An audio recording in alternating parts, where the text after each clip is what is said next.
We'd been engaged for 6 months. I proposed during a trip to Denver. She said she'd never forget it. She cried when I pulled out the ring. Took pictures before she even hugged me. Posted them right away. Her caption said something like, "I was her forever. Her home." But about 3 weeks ago, I stopped feeling like her home. It started small. She began locking her phone, even during dinner. Started wearing outfits she used to call too flashy for. Public. Her explanations for staying late at work became perfectly timed. Not detailed, just clean. Almost like she'd rehearsed them. She said her manager needed her to stay late for quarterly reports. That she was having drinks with a friend from college. That she was tired, but promised she'd make time the next night. Somehow, that night never came. She was always too tired for me. But not too tired to post selfies from the gym. Or to check in at places we'd never been to together. I didn't confront her. I didn't ask questions. I just watched. One night, she was in the shower. I was folding laundry in the bedroom. Her iPad lit up on the nightstand. Notifications from an app she forgot to sign out of. I didn't pick it up. I just saw enough. A hotel was mentioned, and whiskey, and someone asking if I still had no idea. That was enough. She walked out of the bathroom with a towel wrapped around her and asked why I looked so quiet. I told her I was just tired.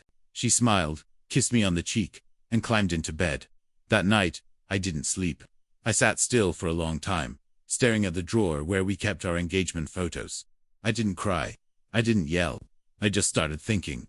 I remembered. We had a shared calendar. I added a fake dentist appointment for Friday afternoon. 4 o'clock. She wouldn't be the one going to that appointment. Her boss would. The next morning, she left early. Said she had a presentation and couldn't miss it. I nodded and handed her coffee. She kissed me on the forehead and walked out like nothing was wrong. I didn't go to work that day. I called in and said I needed to handle something personal. No questions were asked. I sat down at the kitchen table, opened my laptop, and started making a list. Bank accounts, leases, insurance. Her car was technically under my name, something we agreed on for the better financing rate. She didn't care at the time. Said I was better with numbers. Our apartment was in both names, but the landlord was my cousin. That would help later. By noon, I had copies of every document I needed.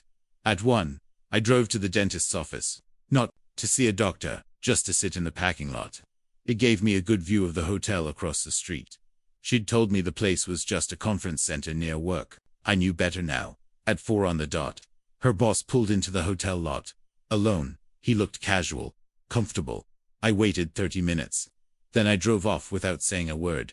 That night, she came home late, said the meeting ran long. I asked her if she still wanted to look at wedding venues this weekend. She hesitated, then said she'd check her schedule. I nodded. Later. When she fell asleep, I got up and walked through the apartment like a stranger. I checked her closet, counted the outfits that hadn't been worn in months, looked at the shoes, lined up like trophies.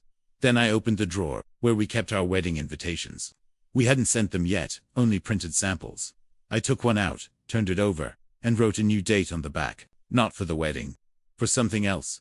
I folded it back into the envelope and slid it under the pile. She wouldn't notice now, but she would later. 2 days later, I sat with a banker. Not ours, a friend of mine I went to college with. I told him I was helping my fiancée restructure her accounts.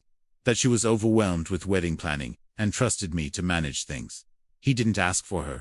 Just verified that I was the primary holder. I was. I had the savings rerouted to a new joint account, one she didn't know about.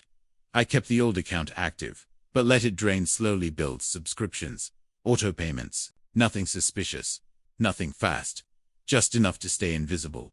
That evening, she walked in humming, asked what I wanted for dinner. I told her whatever she felt like. She chose Thai. I placed the order while she showered. While we ate, she showed me a picture of a new dress she liked, said she was thinking about it for our engagement shoot next week. I nodded and said it would look great. I asked how work was. She said it was busy. Her boss was demanding, always pushing her late. I asked if she thought he appreciated her. Looked up, just for a second. Then went back to her food. I think he does, she said. I didn't press. Just nodded again. That night, while she slept, I logged into her laptop. Same password since college. She never changed it. Emails, receipts, hotel bookings. One stood out. A reservation for 2, charged her personal card. The location matched the hotel I'd watched. The dates matched her team training. Trip. I printed it, folded it clean. No highlighter, no drama. The next morning, I left it in a plain envelope in her purse. No note, no explanation. Just the truth in paper form. She didn't mention it that night. She didn't pack. She acted like nothing had changed. So I adjusted the calendar. Moved the fake appointment one day sooner. 3 p.m. Thursday. I would be there again. But this time, not alone. Thursday came. She left around 8, same as always. Said she had a meeting-heavy day and might be late again. I told her to take her time. Said I'd handled dinner. She smiled and kissed me like she still meant it. By 10, I was parked across from the same hotel. This time, I wasn't alone. My cousin, the landlord, sat in the passenger seat, sipping burnt coffee. He didn't say much. Just looked at me and nodded, like he already knew. At 2:55, her boss pulled into the lot again. Different car this time, but the same parking spot. 10 minutes later, she showed up, hair tied back, new heels, the dress she'd forgotten she ordered. They walked in together, not touching, but close enough to read. I didn't follow. I didn't need to. I'd already booked the room next door, paid in advance. Left something at the front desk, just in case they asked for it. They didn't. They were still inside when I left. I didn't need to see what happened next.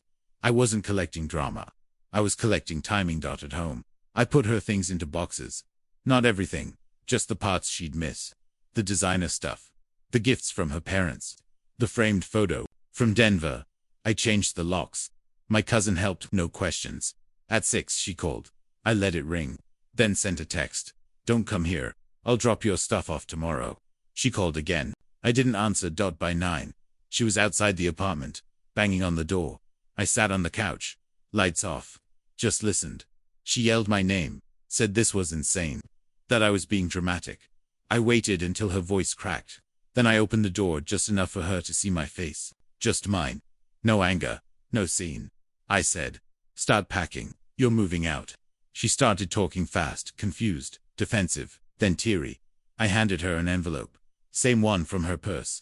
But this time, I'd added something. A copy of the hotel reservation.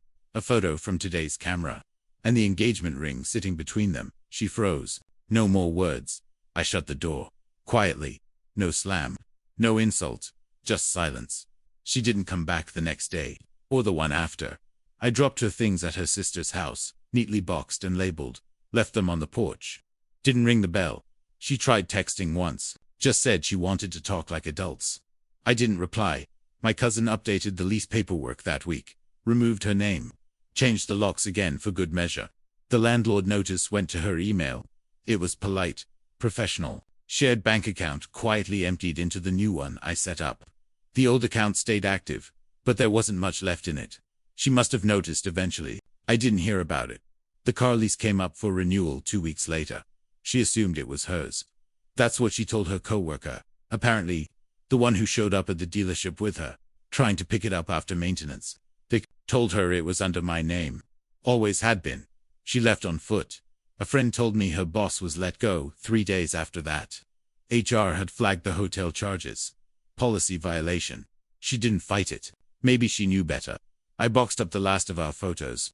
Left the Denver one on the fridge for a few days before tossing it. I didn't feel much when I did it. Just routine. A month passed. Then too, I went back to the park where I first thought about proposing. Sat on the same bench.